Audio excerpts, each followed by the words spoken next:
Hola, te doy la bienvenida a este nuevo video del canal.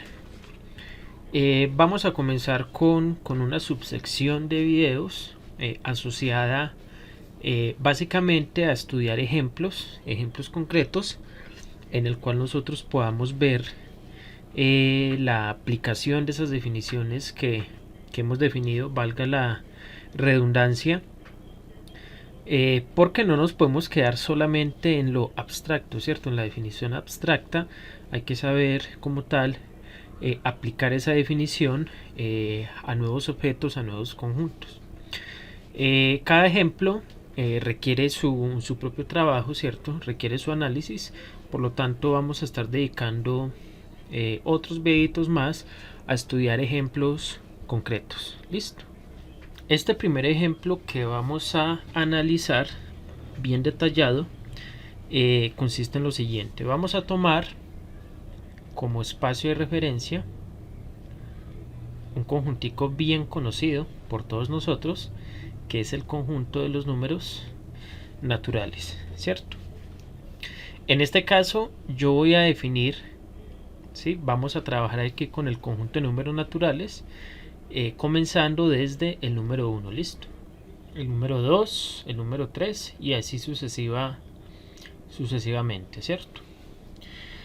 A partir de este conjuntico nosotros vamos a crear una colección de subconjuntos y vamos a probar que esa colección de hecho va a ser una topología para el conjunto de los números naturales. ¿Listo? ¿Cómo la vamos a crear? De la siguiente manera. Entonces, tau tiene que contener, ¿cierto? Por definición, el vacío. Y esta, como es una topología bien especial, le vamos a añadir los siguientes subconjuntos que ya voy a decir a continuación cómo se van a construir. Listo. Entonces aquí voy a colocar un e sub 1. Por aquí le voy a añadir otro conjuntico, un e sub 2, un e sub 3. Así sucesivamente llegamos hasta un e sub n. Y continuamos añadiendo conjunticos. Entonces, como ustedes pueden observar, esta es una colección de conjuntos que tiene infinitos elementos, ¿no? Infinitos conjuntos como elementos. A diferencia de las topologías juguete, por así decirlo, que habíamos trabajado en los videos anteriores, ¿cierto? Una topología en general puede ser un conjunto, una colección una colección infinita de subconjuntos, ¿cierto? Listo. ¿Cómo vamos a definir cada uno de estos e sub n? De la siguiente manera. Entonces, el e sub n, el enésimo conjuntico, va a tener como tal los siguientes elementos que van a ser números naturales, ¿cierto? Entonces va a tener el número n, va a tener el sucesor del n, que sería n más 1, el sucesor, que sería n más 2, y así sucesivamente, ¿sí? Por ejemplo, e sub 1 en este caso, ¿quién sería? E sub 1, ¿quién sería? E sub 1 sería, por definición, tendría el 1, el 2, el 3 y así sucesivamente, ¿cierto? De hecho, e sub 1 coincide con el conjunto de los números naturales, ¿cierto? Veamos cómo está formado e sub 2. E sub 2 tiene los elementos 2, 3, 4, puntos suspensivos, ¿cierto? Este ya no es el conjunto de los números naturales porque le falta el número 1. E sub 3.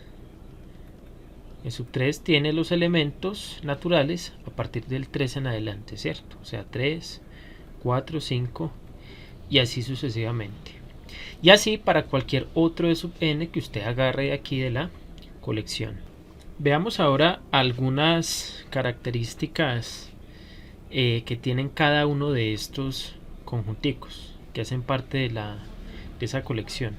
Si ustedes se dan cuenta, el conjunto de sub 2 está contenido en el conjunto de sub 1, ¿cierto?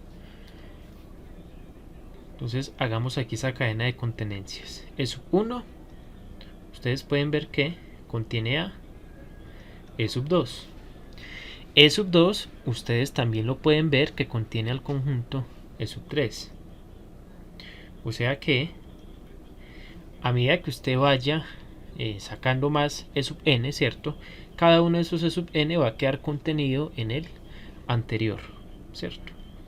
Entonces así sucesivamente hasta llegar a el conjunto E sub n. Tenemos entonces una colección de subconjuntos que están encajados, ¿cierto? El siguiente del anterior. Este está encajado del anterior, ¿cierto? E sub 3 está encajado en E sub 2 y así sucesivamente. Esta característica va a ser básicamente la esencial para que esta colección sea como tal una topología, como ya lo vamos a ver a continuación. Verifiquemos ahora que tau es como tal una topología. Listo. Vamos a hacer esa verificación y escribámoslo por aquí. Tau es una topología para el conjunto de los números naturales en este caso. ¿Qué es lo que hay que ver? Que se cumplen los tres axiomas que introducimos en esta sección de video, ¿cierto? El primer axioma es que el vacío y el espacio, que en este caso serían los naturales, tienen que ser elementos de esta colección, ¿cierto? Por construcción, el vacío ya está en la colección, ¿cierto? Aquí ya está incluido ese vacío, ahí ya está.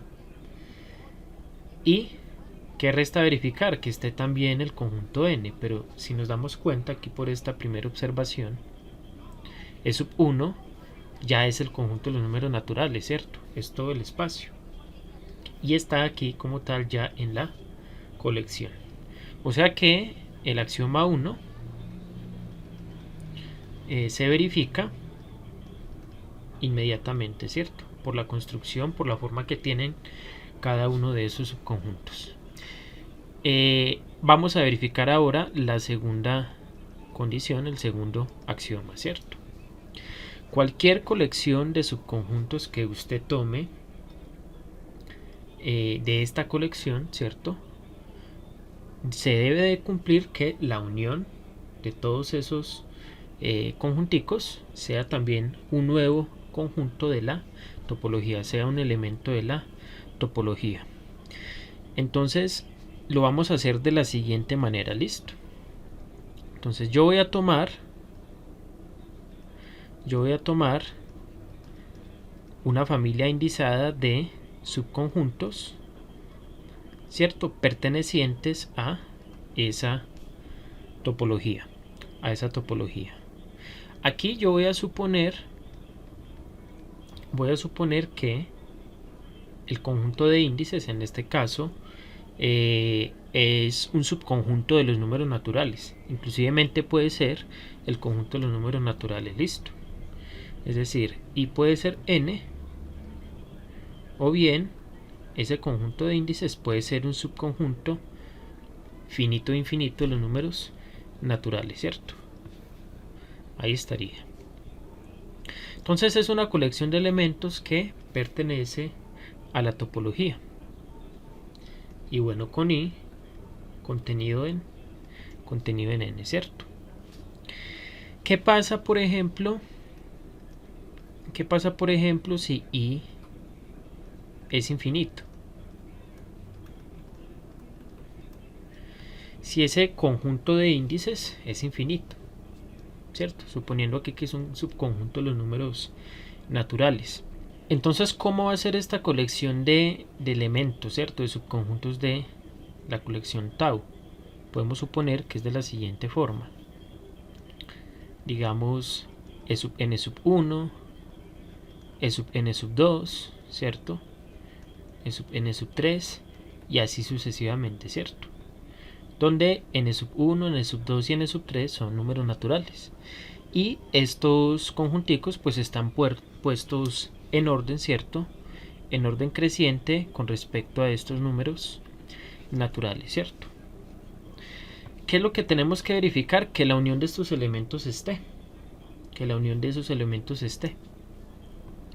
Entonces, veamos. E sub n sub 1 unido E sub n sub 2 unido de sub n sub 3, ¿cierto? Unido. Hacemos la unión de todos estos elementos.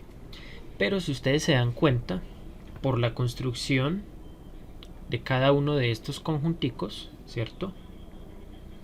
El conjunto asociado con el índice más pequeñito, ¿cierto?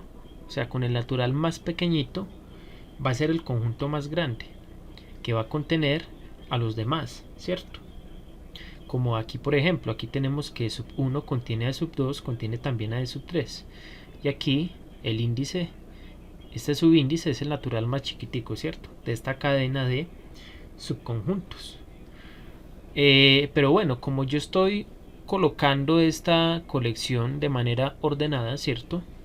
Pues todas estas uniones, o la unión de todos estos conjunticos, va a quedar entonces contenida, ¿cierto?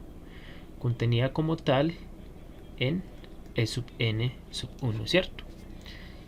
Entonces repito nuevamente porque estoy suponiendo que esta cadena de, bueno, esta familia de subconjuntos, ¿cierto? Está puesta en orden, ¿cierto? En orden donde n sub 1 es el natural más chiquitico de esa subcolección, ¿cierto? Y este es un elemento que ya está en tau. Entonces toda esta unión está contenida en este señor y este señor ya está en tau. Entonces tenemos que la unión de esa colección está en tau, ¿cierto? Y el mismo argumento es válido si nosotros tomamos una familia finita. Si tomamos una familia finita, nos quedamos con el conjunto que tenga asociado el menor natural, y ya sabemos que ese conjuntico va a contener la unión de los demás conjuntos, ¿cierto? Se verifica con esto el segundo axioma. Ahora pasemos a la verificación del tercer axioma, ¿cierto? Entonces cualquier colección finita, acá es importante que sea finita, de subconjuntos que usted tome de la colección tau, se debe satisfacer que la intersección de esa colección sea un elemento de tau, ¿cierto? De la colección. Entonces si nosotros tomamos nuevamente un E sub n sub 1, ¿cierto?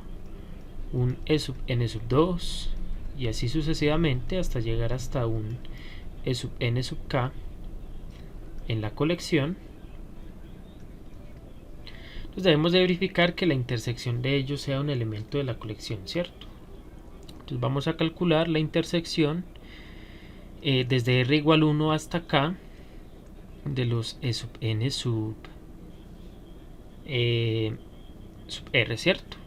Para r variando desde 1 hasta k. Listo. Esta intersección, ¿cierto? A diferencia, digamos, de esta unión, esta intersección va a estar metida como tal en el conjuntico E sub n sub algo, de tal manera que ese subíndice sea el más grande, ¿sí? Al contrario con esta unión, que aquí tomábamos era el subíndice más pequeñito, aquí por ser una sucesión de subconjuntos encajados, ¿cierto? Esa intersección va a estar metida en el conjunto que tenga asociado el natural más grande, ¿cierto? O sea que esto con seguridad va a estar contenido en cierto E sub n sub 0, ¿cierto? Y aquí podemos definir n sub 0 como el máximo, ¿cierto? De todos estos n sub r, ¿cierto? Entonces el máximo entre n sub 1, n sub 2, puntos suspensivos, n sub k, ¿cierto? Y como E sub n sub 0 está asociado a alguno de estos subíndices, que por hipótesis hacen parte de la colección de la topología, ahí concluimos directamente que esta intersección también hace parte de la topología. Listo. Pues, por lo tanto, esta intersección también es un elemento de la topología, ¿cierto? y ya tenemos verificado como tal todos los axiomas, ¿cierto? El axioma 1, el axioma 2 y el axioma 3, y con esto podemos concluir que efectivamente esta colección sí define una topología para el conjunto de los números naturales. Bien, como ya tenemos que tau es una topología, a los elementos ahora que están en esta colección los podemos llamar ahora sí conjuntos abiertos. ¿Y cómo van a ser los abiertos de este espacio con respecto a esta topología? Aquí los tenemos definidos, ¿cierto? Tenemos tres elementos, tres conjuntos que de hecho son abiertos con respecto a la topología. Aquí ya viene entonces la parte conceptual. Si a usted le dicen, por ejemplo, lo siguiente, bueno, le doy un subconjunto de números naturales y usted me va a decir cuál es el conjunto de puntos de acumulación de ese conjunto. Entonces vamos a ir aplicando cada una de esas definiciones. Listo. Entonces veamos eso como un ejemplo más, ¿no? Asociado con este ejemplo grande que estamos tratando en este video. Si por ejemplo ustedes le dicen que este subconjunto de los números naturales tiene los siguientes elementos, por ejemplo el 4, el 13, el 28 y el 37, estamos interesados entonces en calcularle el conjunto de puntos de acumulación, ¿cierto? O el conjunto de puntos derivados. Entonces hay que aplicar la definición que vimos, ¿cierto? Para que un punto sea de acumulación, recordemos, o punto derivado, se tiene que satisfacer que para todo abierto, digamos G sub P, en la topología, que contenga al punto P, ¿cierto? Se debe de cumplir que si usted toma ese abierto, le quita el puntico P y lo intersecta con el conjunto A, esa intersección tiene que ser distinta del vacío. Y para cualquier abierto que tenga el punto P, es muy importante este cuantificador y saberlo interpretar dependiendo del ejemplo que se esté trabajando, ¿cierto? Porque va a ser esencial para clasificar ese punto, ¿cierto? Si es de acumulación o si no es de acumulación. Y bueno, originalmente este puntico que usted está tomando pues hace parte del espacio topológico del cual usted está tratando, ¿cierto? Entonces es necesario comenzar a analizar todos los puntos de el conjunto de los números naturales, ¿cierto? Pero como vamos a ver, no los vamos a tener que analizar todos, ¿sí? Porque obviamente los naturales es un conjunto infinito, ¿cierto? Entonces vamos con el primer puntico, el número 1, ¿cierto? El número 1 pertenece al conjunto de los números naturales, ¿cierto? Aquí estamos tomando los naturales a partir del 1 en adelante. Entonces vamos a buscar en la topología todos los abiertos que contengan al número 1, ¿cierto? De hecho, si ustedes van y buscan ahí en la topología, el único abierto es E sub 1, ¿cierto? Porque por construcción E sub 1 es el conjunto que tiene al 1, al 2, al 3 y así sucesivamente, ¿cierto? O sea, en otras palabras, E sub 1 es el conjunto de los números naturales. Luego que encontramos ese abierto en la topología que tiene al punto, aplicamos la definición, ¿cierto? Tome ese abierto, quítele el punto a clasificar e intersectelo con el conjunto dado, ¿cierto? Bueno, voy a escribir igual acá ya está escrito, ¿cierto? Entonces si usted a este conjuntico le quita el punto 1, le va a seguir dando un conjunto infinito, ¿cierto? Pero si usted lo interseca con este conjuntico que es finito, como este conjuntico ya está contenido en E sub 1, ¿cierto? Es claro eso, pues esta intersección nos da exactamente el mismo A. Y A es diferente del vacío. Entonces, como se garantiza que esta intersección es diferente del vacío, podemos concluir que 1 es un punto de acumulación del conjunto A. Y terminamos porque no hay más abiertos que contengan al 1 como elemento. Terminamos con ese punto y pasamos al siguiente punto de los números naturales, que sería el 2, el número 2, ¿cierto? Vamos a la topología y buscamos todos los abiertos que contengan al número 2, ¿cierto? Si ustedes observan, E sub 1 tiene el número 2, ahí está, ¿cierto? O sea, 2 pertenece tanto a E sub 1 como al E sub 2, ¿cierto? Recuerden que E sub 2 por construcción comienza desde el 2, 3, 4 y así sucesivamente, ¿cierto? Bien, eso como para recordar, yo lo voy a borrar. Pero es claro entonces que el 2 es un elemento de E sub 1 y de E sub 2, ¿cierto? De E sub 3 ya no es un elemento, porque no pertenece a ese subconjunto. Entonces estos son los únicos abiertos que contienen al número 2. Ahora hay que verificar para esos dos abiertos que esta intersección es distinta del vacío, ¿cierto? Entonces hagámoslo por aquí. Tome el conjunto E sub 1, el primer abierto, quítele el numerito 2 y a esa diferencia interséquela con el conjunto A, ¿cierto? Nuevamente ustedes pueden verificar que esa intersección da como tal el conjunto A, ¿cierto? El conjunto A, y esto es diferente del vacío. Aún no podemos garantizar de que este puntico sea un punto de acumulación. ¿Por qué? Porque falta garantizar que esa intersección no sea vacía, ¿cierto? Para este otro abierto. Entonces vamos y checamos esa intersección, ¿cierto? Ahora E sub 2, quítele el 2 e interséquelo nuevamente con el conjunto A. Si ustedes se dan cuenta, a E sub 2 le quitan el 2 y este conjuntico va a tener entonces el 3, el 4, el 5 en adelante, ¿cierto? De hecho esta intersección es E sub 3, ¿no? Es E sub 3 y si ustedes lo intersecan con A,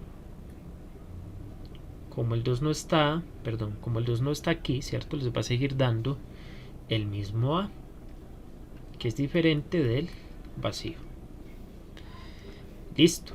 Esta se satisface la definición para estos dos abiertos, para todos esos abiertos, ¿cierto? Podemos concluir que 2 también es un punto de acumulación. Y bueno, hagámoslo una vez más, pero esta vez un poco más rápido y más reducido, listo, más compacto el argumento. Vamos ahora con el número 3. Hay que verificar si es un punto de acumulación o no. Es claro que 3 por construcción pertenece a E sub 1, a E sub 2 y a E sub 3. A E sub 4 no pertenece porque ese conjunto tiene naturales desde el 4 en adelante, ¿cierto? Entonces lo que vamos a hacer nuevamente es tomar cada uno de esos abiertos que yo los voy a anotar como E sub i, les quito como tal el punto 3 y lo interseco con el conjunto A. Y si ustedes van y se fijan, esa intersección sigue dando el conjunto A, ¿cierto? Y esto va a ser diferente del vacío. Y esta condición se va a satisfacer para I igual 1, para el primer conjunto, para el segundo conjunto y para el tercer conjunto, ¿sí? O sea que eso implica que el 3 también es un punto de acumulación para el conjunto A. Listo. Punto de acumulación o punto límite también se le puede llamar. Con este mismo argumento ustedes pueden verificar, si de hecho lo voy a escribir con el mismo argumento,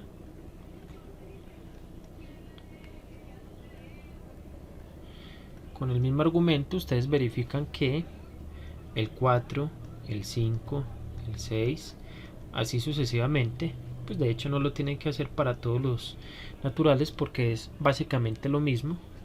Con seguridad ustedes van a tener que estos naturales van a ser puntos de acumulación, ¿sí? Quizás esta intersección ya no les dé el conjunto A por completo, pero sí les va a dar elementos en común, ¿cierto? No todo A, pero sí algunos elementos en común. Entonces ustedes pueden verificar que estos son también puntos de acumulación. Y si ustedes se fijan, no estamos incluyendo al número 37, ¿cierto? Si ustedes se dan cuenta, este, por ser un subconjunto de los números naturales, tiene un máximo y tiene un mínimo, ¿cierto? De hecho, el mínimo es 4 y el máximo es 37. El mínimo es un punto de acumulación, ¿sí? Estos son los detalles que es bueno analizar. Y el máximo no es un punto de acumulación. A pesar de que está en el conjunto A, no es un punto de acumulación. ¿Por qué? Por lo siguiente. Tome usted P igual a 37, ¿cierto? El abierto que contiene a este puntico es E sub 37, ¿cierto?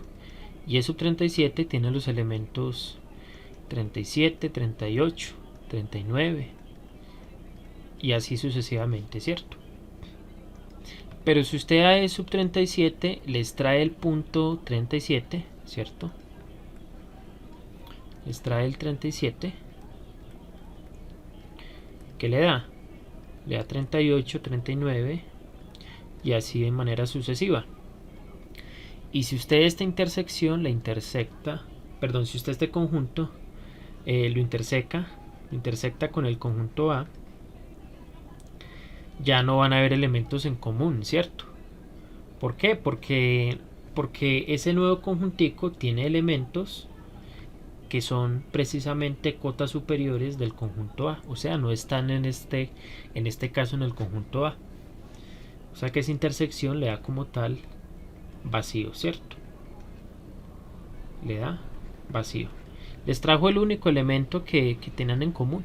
Ya le da, perdón, aquí es vacío. Les da vacío. Y eso comprueba que no es un punto de acumulación. Y de hecho, el 38, el 39, el 40, ninguno de esos puntos por arriba de 37 va a ser un punto de acumulación. De hecho, cualquier cota superior de este conjuntico no va a ser un punto de acumulación. De hecho, podemos escribamos ese argumento aquí de forma rápida. Listo. Entonces tome usted un puntico, digamos n sub 0, que sea un número natural, ¿cierto? Si ese numerito con respecto bueno, escribámoslo de esta manera. Si este numerito es tal que es estrictamente menor que el máximo del conjunto A, ¿cierto? Que el máximo de ese conjuntico, con eso garantizamos de que ese puntico sea un punto de acumulación, ¿cierto? De lo contrario, si ese puntico es tal que ahora es mayor o igual que el máximo del conjunto A, en ese caso va a ser una cota superior y por lo tanto no va a pertenecer al conjunto de puntos de acumulación. Listo. Ese sería como el argumento en general para cualquier conjunto, para cualquier subconjunto de números naturales que le den y que se le pida calcular el conjunto de puntos de acumulación. Entonces, ¿qué podemos concluir nosotros con respecto a ese ejemplito? Entonces, si nuestro conjunto A es igual al conjunto 4, 13, 28 y 37, entonces con estas características que acabamos de escribir, ¿cuál va a ser su conjunto de puntos de acumulación de forma rápida? Entonces el 1 es menor que el máximo del conjunto A, es menor que 37, sí, entonces es un punto de acumulación. El 2 sigue siendo menor, el 3 sigue siendo menor, el 4 sigue siendo menor y sigue así hasta llegar al 36, sigue siendo menor, ¿cierto? O sea que es un punto de acumulación. 37 ya no es menor, es mayor o igual que el máximo, o sea que no es un punto de acumulación. O sea que hasta aquí terminamos y no tuvimos que verificarlo para números mayores que 36. Este sería entonces el conjunto de puntos de acumulación de este conjuntico dado. Y bueno, con eso terminamos este primer subejemplo, ¿no? Ahora, con respecto a esa misma topología, nos podemos preguntar también lo siguiente. Entonces, por ejemplo, ¿será que existe, y escribámoslo, ¿no? ¿Será que existe un subconjunto de los números naturales, digamos E, tal que su conjunto de puntos de acumulación sea todo el espacio, o sea, todo el conjunto de los números naturales? Esas son preguntas que uno se hace cuando define, por ejemplo, topología, ¿cierto? Topologías no tan usuales. Aquí, para dar respuesta a esta pregunta, hay que analizar dos casos, ¿cierto? Este conjuntico E debe ser un subconjunto de los naturales. Entonces hay dos casos, ¿cierto? Ese conjuntico E puede ser finito. Bueno, veamos primero el caso de infinito, listo. Puede ser infinito, ¿cierto? O puede ser finito, ¿cierto? Entonces, ¿qué le pasa al conjunto de puntos de acumulación del conjunto E si llegado el caso es infinito? ¿Y qué le pasa si es finito? Entonces analicemos el caso infinito, ¿cierto? Entonces, un ejemplo. Digamos que fuera el conjunto 4, 5, 6, 17, 8, ¿cierto? 20, 21 y así sucesivamente, ¿no? Tiene más conjunticos, no necesariamente coincide con alguno de los E sub n que nosotros definimos en la topología, ¿cierto? Vamos a tomar un puntico cualquiera, ¿cierto? El que se le ocurra, que sea natural. Y vamos a tomar un abierto perteneciente a esa topología que definimos, digamos G sub P, que contenga al puntico P, ¿cierto? Nosotros ya sabemos cuál es la estructura específica de estos abiertos. Yo simplemente voy a escribir G sub P, ¿cierto? Entonces, ¿qué pasa aquí? Si usted toma ese G sub P y le quita el puntico P y usted lo intersecta con el conjunto E, esa intersección, ¿qué le va a dar? Le va a dar le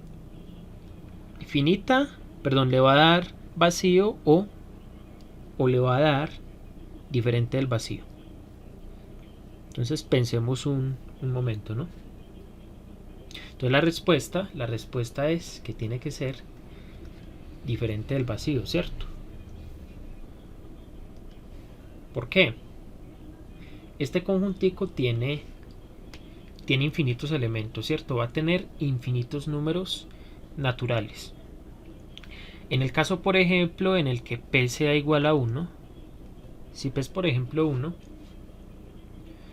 un abierto que contenga el 1 es precisamente todo n, ¿cierto?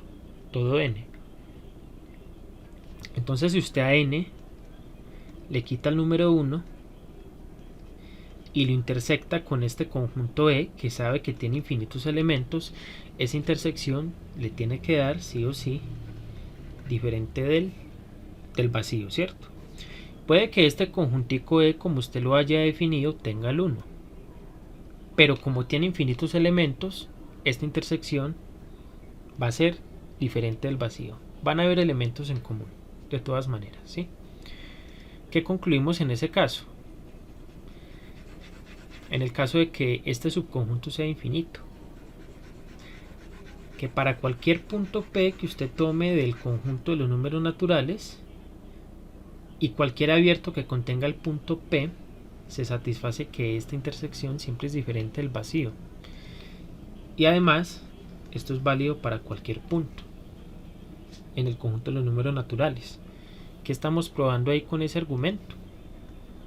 Que en el caso de que ese subconjunto sea infinito, su conjunto de puntos de acumulación coincide con el conjunto de los números naturales, en el caso de ser infinito. ¿Listo? Ahora bien, en el caso de que ese conjuntico sea finito, ¿cómo sería ahora el análisis? Bien, en el caso finito, supongamos nosotros que tenemos, no sé, un ejemplo bien particular, que fuera 2, 3 y 5, ¿cierto?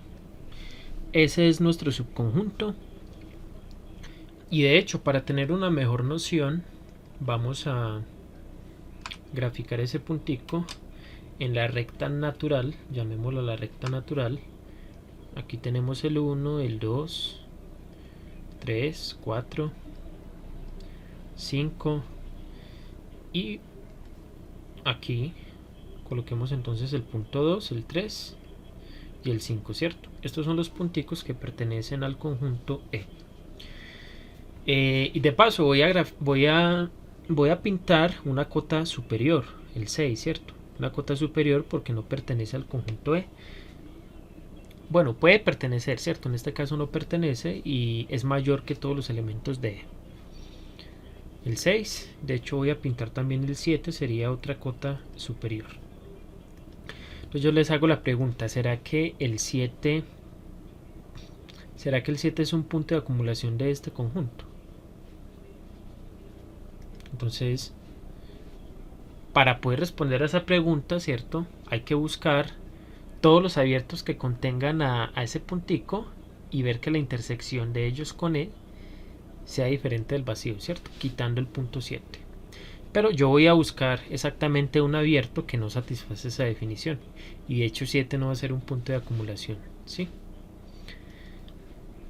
No sé, por ejemplo este,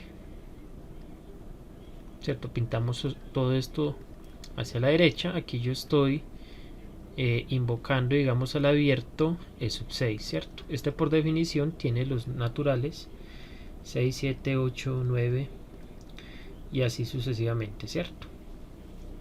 Listo. Ese sería nuestro abierto con respecto a la topología. A ese abiertico, a E sub 6, quítele el punto 7. ¿Eso qué le da? El 6, el 8, el 9 y continúa así, ¿cierto?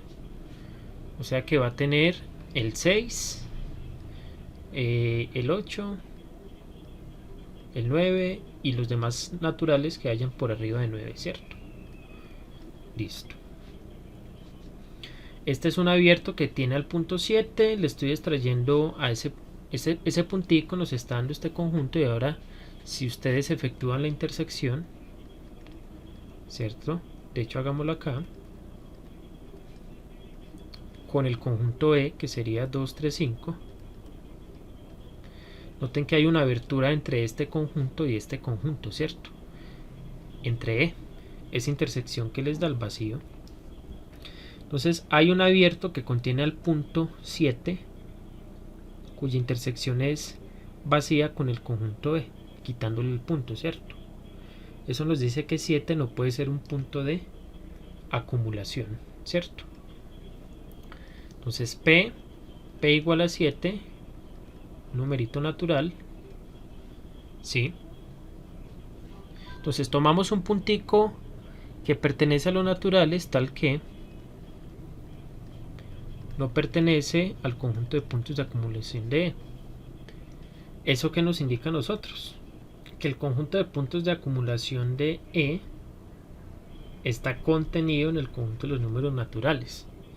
O sea, en otras palabras, no es igual al conjunto de los números naturales. Y con esto damos respuesta a esa pregunta. En el caso de que ese subconjunto sea infinito, su conjunto de puntos de acumulación va a ser todo el conjunto de los números naturales, y en el caso que sea finito vamos a tener es una contenencia y no vamos a tener la otra inclusión, o sea que no va a igualar al conjunto de los números naturales. Bueno, con eso damos respuesta a esta pregunta. ¿Qué más nos podemos preguntar nosotros para seguir complementando este video? Si a nosotros nos dan un subconjunto, por ejemplo este mismo, y nos piden halla la clausura de ese conjunto. Bueno, para usted poder hallar la clausura, usted primero debe de conocer cómo son los abiertos de su topología y con base en ellos calcular los cerrados. Ya con esos cerrados usted puede buscar los cerrados que contengan a ese conjunto, calcular su intersección y ahí va a tener la clausura. Veamos entonces cuáles van a ser los conjuntos cerrados de ese espacio topológico. Entonces podemos titular esto como cerrados de este espacio topológico, ¿cierto? En los naturales con esa topología que definimos al inicio del video. Ya sabemos que tau está conformada por los siguientes subconjuntos, ¿cierto? Vacío, E sub 1, E sub 1, E sub 2, E sub 3, E sub n y así sucesivamente, ¿cierto? Listo. Recordemos que para calcular los cerrados, ¿cierto? Lo que tenemos que hacer es tomar cada uno de los abiertos de la topología y calcularle su complemento. Y esos complementos van a ser precisamente los conjuntos cerrados. Comencemos con el vacío, ¿cierto? El complemento del vacío nos da todo el espacio, que en este caso son los naturales. Ahora tomemos E1, ¿cierto? E1 sabemos que son los naturales. Por lo tanto, al tomar complemento, esto nos da el vacío, ¿cierto? El vacío. Ya tenemos los dos cerrados que sabemos que no pueden faltar, el espacio y el vacío. Ahora sigamos con E sub 2. E sub 2 sabemos que tiene los elementos 2, 3, 4 y así sucesivamente, ¿cierto? Entonces si nosotros calculamos el complemento de ese conjunto con respecto al conjunto de los números naturales, eso nos da sencillamente el conjunto unitario 1, ¿cierto? Ahora con E3. E3 tiene los elementos 3, 4, 5 y así. Para calcular el cerrado respectivo, calculamos aquí me faltaba el complemento, calculamos el complemento de ese abierto, que nos da el 1 y el 2. Hagámoslo una vez más, ¿no? Con E4. Este tiene 4, 5 y así de manera sucesiva. El complemento de ese abierto van a ser los números del 1 al 3, ¿cierto? 1, 2 y 3. O sea que si usted continúa de manera sucesiva, no sé, hasta llegar por ejemplo a un natural n, esto por definición es n, n más 1 y así de manera sucesiva, entonces el cerrado respectivo asociado con este abierto va a ser, ¿cuál sería el complemento de este conjunto? Sería el 1, el 2, el 3 y hasta llegar al antecesor, ¿cierto? El antecesor de n, que sería n menos 1. O sea que nosotros podemos crear una colección, una nueva colección, denotémosla por la letra F, esta es la colección de cerrados, y vamos a ir añadiendo cada uno de estos conjunticos, ¿no? Entonces tenemos n, el vacío, el unitario 1, tenemos el binario 1, 2, el ternario 1, 2, 3 y así sucesivamente podemos seguir encontrando cerrados. Entonces, como vemos, los cerrados van a ser conjuntos finitos, ¿no? Conjuntos finitos. 1, 2, puntos suspensivos hasta llegar a cierto entero n, ¿cierto? Y así sucesivamente. Ya tenemos entonces la familia de cerrados. Ya como conocemos los cerrados con respecto a esa topología, ahora sí tiene sentido hablar de clausura porque ya tenemos los cerrados ya establecidos. Entonces vamos a tomar un conjuntico y le vamos a calcular la clausura. Bien, para el ejemplo vamos a tomar A como el siguiente conjunto finito. Entonces tiene como elementos el 7, el 24, el 47 y el 85, ¿cierto? Todos números naturales. Vamos a calcularle la clausura a ese conjunto y vamos a calcularle también la clausura a otro subconjunto de n. Yo lo voy a llamar B y va a tener, por ejemplo, los siguientes elementos: el 3, el 6, el 9, el 12 y así. Entonces, como ustedes pueden ver, este conjunto A es conjunto finito, mientras que este es un conjunto infinito de n. Vamos a ver en esos casos en el que A sea finito y en el que este otro sea infinito, a ver qué nos va a dar. Listo. Entonces vamos a calcular la clausura de este conjuntico. Entonces noten lo siguiente. El elemento mínimo del conjunto A es el 7, mientras que el elemento máximo es el 85. Hay que tener en cuenta esos valores, ¿no? Entonces el elemento mínimo del conjunto A es 7, mientras que el elemento máximo es 85. Como es un conjunto finito de los naturales, pues entonces tiene cotas, ¿cierto? Sea superiores o inferiores o ambas. Listo. Entonces, para calcular la clausura, recordemos la definición: para calcularle la clausura al conjunto A, tenemos que buscar todos los cerrados que contengan a este conjunto. Como ya calculamos los cerrados de manera previa, aquí lo pueden ver.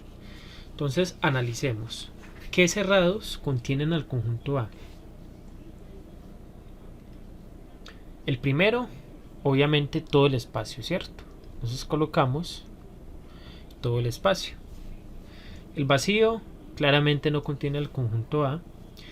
Este conjunto unitario no contiene el conjunto A, este tampoco, este tampoco.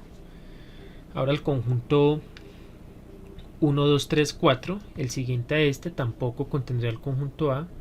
Y es claro que si nosotros llegamos, por ejemplo, al conjunto que tenga los elementos 1, 2, 3, hasta llegar al 84, que también va a ser un cerrado, no va a contener al conjunto A, ¿cierto? ¿Por qué? Porque falta el 85. Y el 85 está en A, pero no está aquí. O sea que este tampoco contiene al conjunto A, ¿cierto? Entonces se descarta este y se toma el cerrado siguiente. ¿Cuál sería el cerrado siguiente? El que tiene desde el 1 hasta el 85. Este es un cerrado que contiene a todos estos numeritos, ¿cierto? Es un cerrado que contiene a todos esos números. Contiene al 7, al 24, al 47 y al 85, ¿cierto? Entonces lo intersectamos con ese cerrado. 1, 2, 3 y nos vamos hasta el 85. Aquí hay que tener en cuenta y saber bien por qué este ya es cerrado, ¿cierto? Precisamente fue lo que hicimos anteriormente. Otro cerrado que contenga este conjunto, ya va a ser claro que va a ser el cerrado 1, 2 hasta llegar ahora al 86, ¿cierto? Y siga intersectando con cerrados que me sigan conteniendo el conjunto A. El siguiente sería 1, 2, puntos suspensivos hasta 87. Y es un cerrado que sigue conteniendo al conjunto A. O sea que esta es una intersección de infinitos miembros de esta colección. Pero todos tienen en común ¿qué conjunto? Básicamente. ¿Qué elementos? estos elementos. O sea que esa intersección infinita al final de cuentas nos da el conjunto que tiene como elementos el 1, el 2, el 3, puntos suspensivos hasta llegar a el 85. Esa sería la clausura del conjunto A. Entonces ustedes se pueden dar cuenta, la clausura de un conjunto finito en este caso es un conjunto finito, ¿cierto? Nos está dando un conjunto finito. Y como no es todo el espacio, de hecho también podemos concluir que A no es denso, no es un subconjunto denso de los naturales con esa topología, porque al calcularle la clausura no nos dio todo el espacio, simplemente nos dio un subconjunto finito del espacio. Bien, ya calculamos la clausura de un conjunto finito, un conjunto particular. Ahora vamos y se la calculamos ahora a este conjunto infinito. Vamos a ver qué nos da. Entonces pasemos con el conjunto B. Entonces, para calcular la clausura del conjunto B, nuevamente vamos a la topología y buscamos todos los cerrados que lo contengan, ¿cierto? El primero que va a contener a cualquier subconjunto va a ser obviamente el espacio, que por definición es cerrado. Entonces colocamos por aquí los naturales. Ahora lo vamos a intersectar con otro cerrado que contenga este conjunto. Ahí va a estar el dilema, ¿no? Bueno, de hecho no va a ser un dilema porque aquí vamos a tener la respuesta directamente, ¿no? Entonces simplemente analicemos. Todos los subconjuntos cerrados de ese espacio son subconjuntos finitos. Aquí puede haber el conjuntico que tenga, no sé, 1.000.000 de elementos. Así tengo 1.000.000, sigue siendo finito, ¿cierto? Entonces no hay manera de que usted en un subconjunto finito le encaje como tal un conjunto infinito, ¿cierto? Porque este tiene infinitos elementos. Usted a un conjunto finito no le puede encajar un conjunto infinito. O sea que ninguno de estos cerrados van a contener este conjunto, ¿cierto? O sea que el único cerrado que lo va a contener es precisamente el espacio, que es n. O sea que aquí no van a haber más conjunticos, o sea que yo puedo borrar esta intersección. ¿Y qué obtenemos? Por pura definición, que la clausura del conjunto B es todo n. ¿Esto qué nos implica a nosotros? Que B es un subconjunto denso de los números naturales. O sea que en el caso que usted tenga subconjuntos infinitos, mire que la clausura va a ser todo n. O sea que ese conjunto siempre va a ser denso en el espacio. O sea que esto también nos daría una respuesta, nos daría la respuesta de lo siguiente. Y de hecho con esto concluimos este video.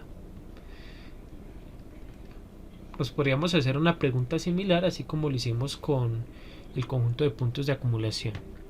O sea, si existe un subconjunto B de los naturales tal que con esa topología la clausura de él sea todo n, o sea que sea denso en n.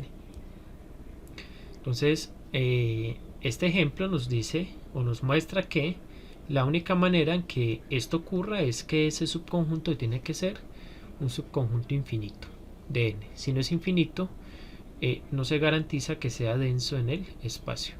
De hecho no va a ser denso, como lo acabamos de ver con este ejemplo, que se puede generalizar de manera sencilla. Bien, con esto entonces terminamos este primer ejemplo perteneciente, como le dije al inicio del video, a la miscelánea de ejemplos que vamos a ir viendo aquí en el canal, para poder trabajar un poco más con las definiciones que vimos en los videos anteriores. Y bien, si eres nuevo en este canal, si te gustó el contenido, no te olvides suscribirte aquí en la parte inferior, activar la campanita para que no te pierdas los demás videos que yo vaya subiendo. No siendo más, continuamos en el próximo video.